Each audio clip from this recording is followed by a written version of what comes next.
everybody. Here we are, all ready to take you down to Pine Ridge for another visit with Lum and Abner. Brought to you by the makers of Horlicks, the original malted milk. First, though, I'd like to pass along a tip to the many golfers who listen to Lum and Abner. That covers quite a few of you, I know. Well, briefly, the tip is this. Take along a flask of Horlicks malted milk tablets the next time you play. They'll certainly come in handy. We all managed to work up a pretty good appetite out there on the course, and a couple of Horlicks tablets dissolved in the mouth are the best things I know of for satisfying hunger. What's more, they tend to freshen you up, just as a drink of Horlicks will. If you're planning a game this weekend, take along a flask of Horlicks and try out this suggestion. You'll find several other uses for the tablets, too. You can get them, in either natural or chocolate flavor at your favorite druggist. And now, let's see what's happening down in Pine Ridge. Lum has been trying to devise some scheme to win Evalena back, even though invitations have been sent out for her approaching marriage with Frank Foster. Well, yesterday, upon learning of a surprise party to be given in their honor at the home of Dick Huddleston last night, Lum talked Abner into making a fake attempt to kidnap Evalena, thereby affording him an opportunity to rescue her and make himself a hero in her eyes. Well, we've not heard the outcome of the scheme, but, as we look in on Pine Ridge today, we find Lum down at the Jot'em Down store talking over the telephone. Listen. Hello. Elizabeth? Why, this here's Lum. Yes, Mom. How's Abner feeling this morning? Uh-huh.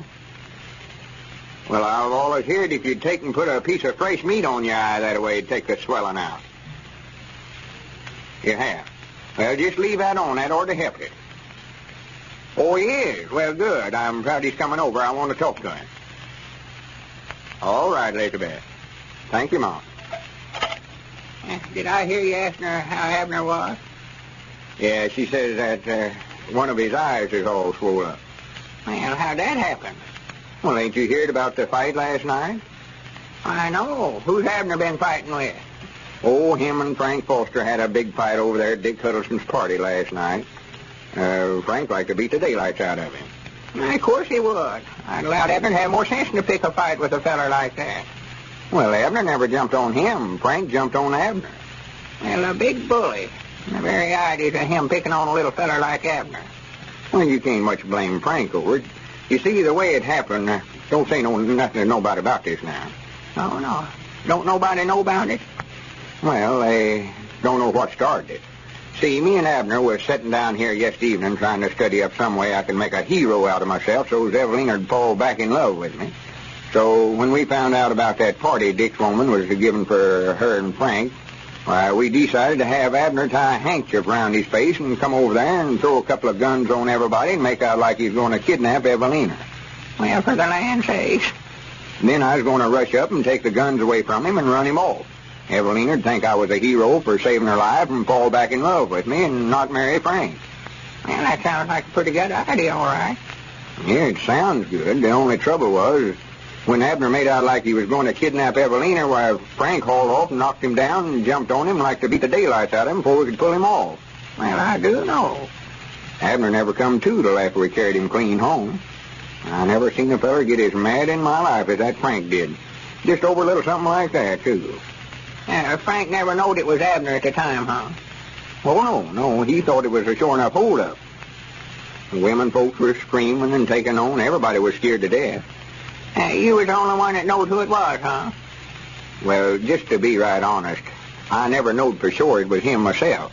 You see, he had took and put a bunch of false whiskers on his face that I never knowed nothing about, and I didn't know it was him until I got clean out in the kitchen. I heard him hollering for me, and I went back. Now, what was you doing running for the kitchen if you thought Evalena was about to be kidnapped? Why, I figured he might try to get out the back way there, and I was going to be back there to try to head him off. Did they all think Abner sure enough aimed to kidnap Evalena? Oh, no. After it's all over and we'd carried Abner home, I got up and told them it was just a little prank Abner was pulling on Frank and Evalena to have a little fun out of them. I told him that Abner explained it all to me after he come to. I reckon Frank felt bad about it after he found out it was just a joke. Wait a minute, here comes Dick Hullison. Don't let on to him now that I know anything about it at all. I don't want him to know I had a thing to do with it. No, I won't say nothing. I don't blame you, though, since it never worked out so well. Well, Abner's the one that got things mixed up by putting on that disguise to where I never knowed who it was. Wait a minute. Yeah, howdy, Dick. Howdy. Well, morning, Lum. Howdy, Grandpap. Yeah, howdy, Richard. How's Abner this morning? Have you heard from him? Yeah, I called up his place a while ago, and his woman said he's feeling all right, sort of bruised up a little. Got one eye all swole up. Yeah, well, I hated that mighty bad it had to happen over at my place that way. I never dreamed it was Abner till after Frank pulled those whiskers off of him. I was lined up there against the wall with everybody else. Well, he sure had everybody fooled all right. Yeah. He ought to make an actor out of himself. Well, he should have let some of the rest of us in on his joke. We could have kept Frank from jumping on him that way. Why, sure. There's where he made his mistake right there. Well, it was right funny after it's all over with. He was funny to everybody but Abner. I don't think he enjoyed it very much. Why didn't you and Aunt Charity come over, Grandpap? We was looking for you. Well, we did aim to, Richard, aim to come, but directly after we cooked the net supper, our daughter and her man drove over from Crystal Hill. They've got a new automobile. Yeah. They stayed till late, so we just couldn't get away. I'd love to have been there. Yeah, we had a nice time. Nice fresh mints. That's about as good a chocolate cake as I ever had. Yeah, well, I was just sorry that Abner's joke didn't turn out so well. Some of them was mad at Frank for jumping on him that way, and it just sort of put a damper on things. Well, Frank ought to know who he's jumping on. Go around hitting folks that way. Well, I don't blame Frank, old Lum. He was just trying to protect Evalena. Can't help but admire him for that, you know. Yeah, I wouldn't admire him for nothing he done. It's a good thing it weren't me he hit that way. There would have been trouble showing up.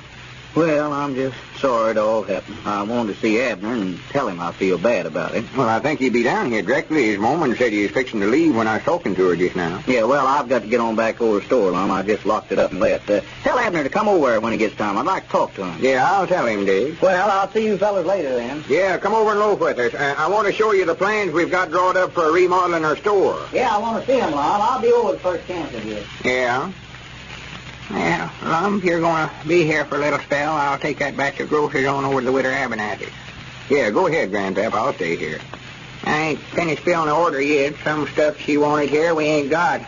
We're clean out of baking powders. Well, I better put that down on the list then. I've got to order some stuff next time Goff's drummer's out here. Needing some stick bluing and vinegar. They be calling for vinegar now that their garden sass has started coming in. Yeah, Uncle Henry Lunsford called for it yesterday.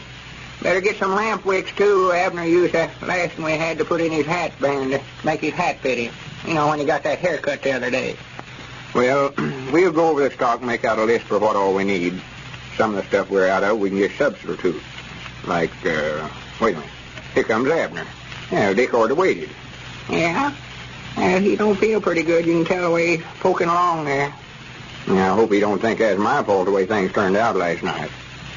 Can't help but feel a little bad about it, only kind of it being my idea to start with. Well, Dick never seemed to suspicion that you had anything to do with it, Lum. No, nobody never asked me, and of course I never said whose idea it was to start with. Well, howdy, Abner. How you feeling? Don't speak to me. I don't want to have a thing to do with it. Well, now, here, don't start blaming me for what happened last night. It was your own fault. My fault. Why, sure it was. Well, I'd like to know how you figure that. You're the one that put me up to it. Well, yeah, it was my idea for you to go in there and make out like you was going to kidnap Evalena, but I never knowed you was going to put on them whiskers and all that stuff to where I wouldn't know you. Sassafras. You got a pretty bad-looking eye there, Abner. Black as a hat. Yeah, this big lummox here stood there and let Frank Forster jump on me and beat me half to death. Well, Abner, I told you I never knowed for sure it was you. I wasn't going to jump out there and start no fight with a sure-enough robber and him with two guns in his hand. Well, that's what Frank done. Yeah, I know it. Folks was bragging on him how brave he was. Yeah, that's the last time I'll ever try to help you. Next time you want to try to make a hero out of yourself, you can get somebody else to help you. Well, I'm the one that ought to be mad. You were supposed to be over there to make a hero out of me, and you made one out of Frank Foster instead. I'm worse off now than I was before it happened. I would have knowed you couldn't do nothing right. Leave it to you to get things mixed up. Well, I done it just like you told me to. I never told you to put all them whiskers on yourself to where I wouldn't know you. Well, I couldn't go over there looking like I do ordinary. Everybody knowed it was me when I walked in the door there. Well, why didn't you tell me you was going to put them on? Well, I never thought nothing about it till I got over to the place last night. See, that's our ring, Lum. Want me to answer it? Take it easy. Yeah, go ahead, Grandpap. Try to blame it on him. That blame disgusted, I don't want to talk to nobody. have a good idea and Abner get things messed up to where I never will have a chance with Evalena then. I never knowed you to do nothing right, Abner. Well, I told you don't lay it on to me. You done him down, store. Wasn't my fault. Yes, Mom. Just trying to shift it Yes, off. Mom, he just now come in. All right, hold the receiver. Here, Abner, some woman wants to speak to you. Some woman? Well, She never said who it was. Here. hello? Yes, Mom? Why, tolerably well, thank you. Uh-huh. Well, now, that's all right. It weren't your fault. I ain't blaming you a bit. You did? Well, if I can do anything to help patch things up, well, let me know. Oh, you don't? Well, no, I'll be all right. Yeah. Well, that's all right. Thank you. Goodbye. Poor little thing. Poor little thing. I sure hate to What's hear the matter? that. Who was it? It's Evalena. Evalena? Yeah, I just feel downright mean about what I did, Lum. She said that she bawled Frank out for beating me up last night, and they got in a big argument, had a fuss, and called the wedding off, and ain't going to get married now. Well, for goodness sake, Abner, I knowed I could depend on you. You've saved the day for me. That's what you did. Granted, this worked out better than I had it planned to start with. Abner, you're a genius. And Evalena ain't going to marry Frank after all. I'm going to call it. Well, it looks like the scheme worked fine for everybody, except Abner. And now I'm going to take you down for a visit to the Judson home in Cincinnati. Dick and Grace Judson are entertaining the folks from next door. Sounds like a bridge game. Listen. And the last three are ours. Well, they certainly had everything that time, Ann. What do you mean, everything? That last play of mine. Never mind him, Grace. He always says that. Whose deal is it? Jim's deal, I think. Hey, Jim! It's nobody's deal. We're going to have supper Oh, now. come on, Grace. Let's finish the rubber first. Supper will spoil the No, game. it won't. I can make it in a couple of minutes. A couple of minutes? I don't believe it. Come on, Ann. Use your influence. Not me. I'm hungry. It won't take a minute, Dick, really. The sandwiches are made, and Horlicks only takes a few seconds. Horlicks? Well, that's different. Why didn't you say that in the first place? Well, quite a change all of a sudden. You seem to like Horlicks, Dick. Like it? I'll say I do. I can always use a glass of Horlicks. That's the one thing he never tires of, Ann. I don't know what I'd do without it. Don't you ever serve Horlicks? Well, we give it to the youngsters, of course. But for late supper, well, I guess I never thought of that. I'll have to try it sometime. You know Horlicks. Now, listen, you two. How about that supper? I thought we decided... All right. Come on, Ann. He won't be quiet until we get it. Clear the table, Dick, and get Jim in. We won't be long. And that, folks, is the way that many hostesses are solving refreshment problems. They simply serve Horlicks malted milk. Try it for your own guests. You can get Horlicks from your druggist in either natural or chocolate flavor.